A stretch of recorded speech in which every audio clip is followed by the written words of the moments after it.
The brothers had just climbed over the fence when David burst out, rifle raised. The older brother immediately shielded his younger sibling behind him, explaining, "We're just here to retrieve our drone." Unexpectedly, David's face turned deathly pale. It turned out this elderly man, suffering from severe paranoia, had buried hundreds of landmines in his yard. Ironically, though the brothers had accidentally avoided triggering any mines earlier. You boys are in a minefield. One false move, it's hasta la bye-bye. Knowing the truth now left them trapped. It's gonna be fine. Just stay where you are.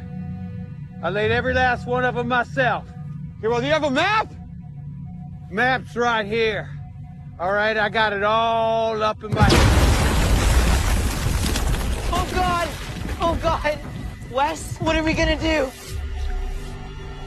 Danny, I think What? While the younger trembled as he dialed 911 when the fire department arrived, they collectively gasped in horror. The bomb squad wouldn't arrive for another 40 minutes, but the injured could only last 20. The captain immediately led his team up the ladder, beginning a desperate operation. They first tossed out backpacks to test safe zones, then jumped onto the backpacks to mark safe spots with spray paint. The team advanced cautiously, like playing a real-life hopscotch. Just one step away from the boy, an explosion suddenly erupted, stopping everyone's hearts. After the smoke cleared, everyone was relieved to find 2 team members unharmed. They rushed to the brothers. Shrapnel had severed the older brother's femoral artery. Fortunately, the younger brother had been applying pressure to slow the bleeding. Under the remote guidance of the team medic, they performed emergency hemostasis, but the older brother suddenly lost his pulse. The medic determined blood hadn't yet returned to his heart. She immediately directed CPR, finally snatching him back from death's grasp. On the surface, he was a suit anti-business elite. Behind closed doors, he dealt drugs at private parties. When a girl at the party suddenly passed out, he frantically tried to shift the blame. Even after paramedics arrived,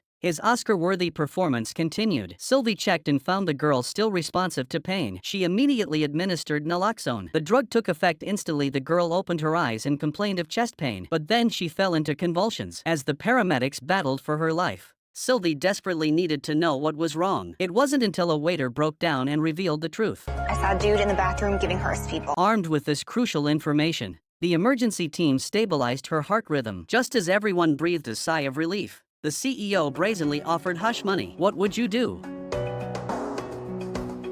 A figure suddenly flashed past the window. It was Jasmine from the 4th floor. Fortunately, the trash bin saved her life. When Jack rushed downstairs to check, this fallen beauty was curled up, moaning. Her waist had struck the trash bin's edge. After revealing his firefighter identity, Jack immediately covered her with his coat. He instructed her to stay still. The ambulance would arrive soon. At the mention of an ambulance, Jasmine panicked, forgetting her pain. "Don't call an ambulance, just help me out." Jack sternly warned that moving now could cause permanent spinal damage. Yet this stubborn girl tried to crawl out. Finally, Jasmine confessed she'd snuck over to neighbor Paul's place to play games while her husband was shopping. Paul's roommate had unexpectedly returned, forcing her to jump out the window to escape. Jack understood immediately. He jumped back in to assess her injuries. Her leg had gone numb. Jack quickly fashioned a makeshift neck brace from a towel. Just then, her husband returned from shopping and stared in disbelief at his wife in the trash bin. Neighbor Paul happened to walk by. Jasmine's husband instantly understood and immediately engaged Paul in a fight between 2 men. It wasn't until firefighters arrived that they were separated. Seeing this, don't be stingy, share your own bizarre experiences.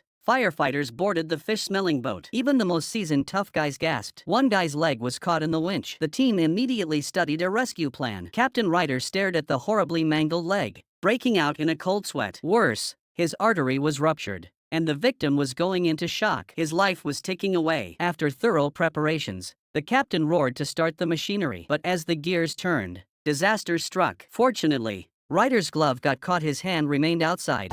All right, try it again.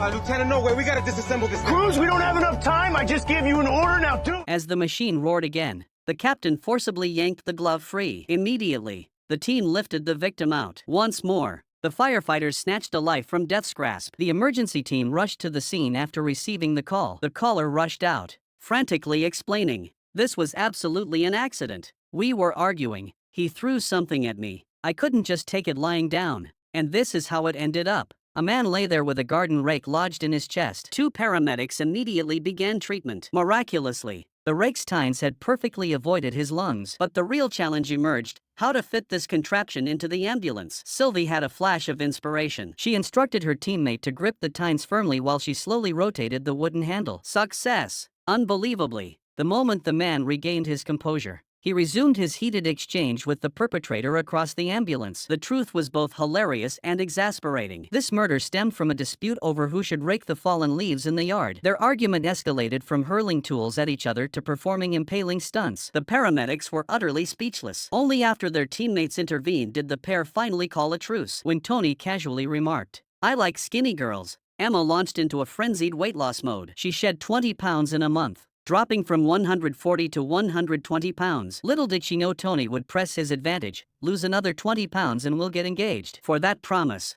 Emma downed diet pills and pushed herself to the limit on the treadmill. Then she slipped and fell, suffering a comminuted fracture. The doctor gasped at the x-ray. At 28, her bones resembled those of an 82-year-old. Extreme dieting had caused severe osteoporosis. Her ankles were as brittle as soda crackers. When the doctor demanded she immediately increase her nutrition, Tony actually protested. What if she gained weight back? Amid the argument, Emma suddenly vomited blood. Chronic malnutrition had triggered a duodenal ulcer. On the operating table, her heart ravaged by diet pills stopped beating forever. Upon hearing the news, Tony's performance was textbook blame shifting. She wanted to lose weight herself. "I just wanted her to be healthy." The doctor, pushed to the limit, exposed him on the spot. "You never loved her, only your pathetic vanity. You just needed a pretty girlfriend to mask your miserable life." This murder disguised as love finally ended. The foolish girl paid with her life for a bloody truth. Someone who truly loves you wouldn't make you carve away flesh to please them. Firefighters determined a flying rock had shattered the windshield, striking the female driver's head and causing the accident. Miraculously,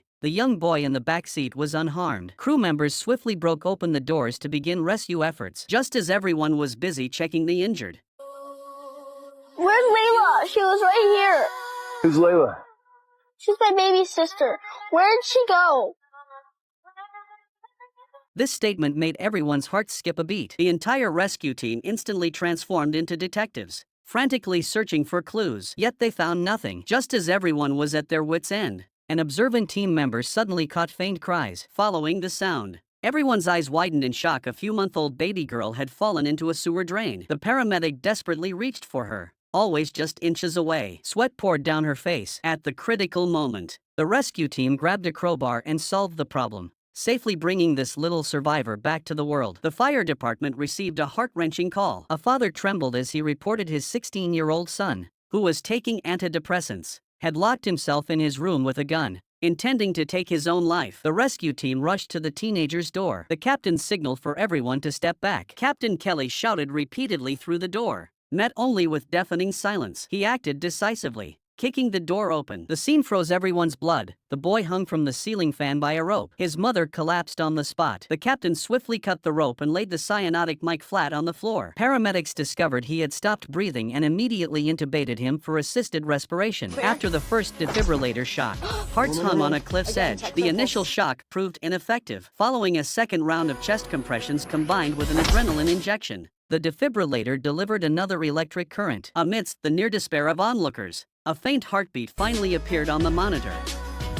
The small town's gas pipeline explosion instantly turned into a living hell. The fire department rushed to the scene, deploying aerial ladders to attack the inferno from 3 sides. 1 minute later, a burst fire hose dealt a crushing blow to the firefighters. They had no choice but to relay water from the neighboring block. Just as they were about to contain the blaze, a high-voltage overhead line snapped. The live cable streaked past a firefighter on the ladder, instantly electrocuting her unconscious. Teammates rushed to perform CPR, pulling her back from the brink of death. Even more desperate was the gas leak raging near the valve, now engulfed in flames. Temperatures there had reached 2,000 degrees Fahrenheit, making valve closure impossible. The captain devised a plan: use water streams to build a protective shield for approach. If anything went wrong, they must retreat immediately. No more firefighters could be injured. For firefighters then advanced toward the leaking gas line. 2 hoses roared simultaneously as the firefighters moved parallel, precisely constructing a water curtain. Under the water curtain's cover, the team charged into the inferno and finally shut off the valve, which was on the verge of melting. Only when the last trace of gas ceased leaking did everyone dare to breathe. During the subsequent inspection,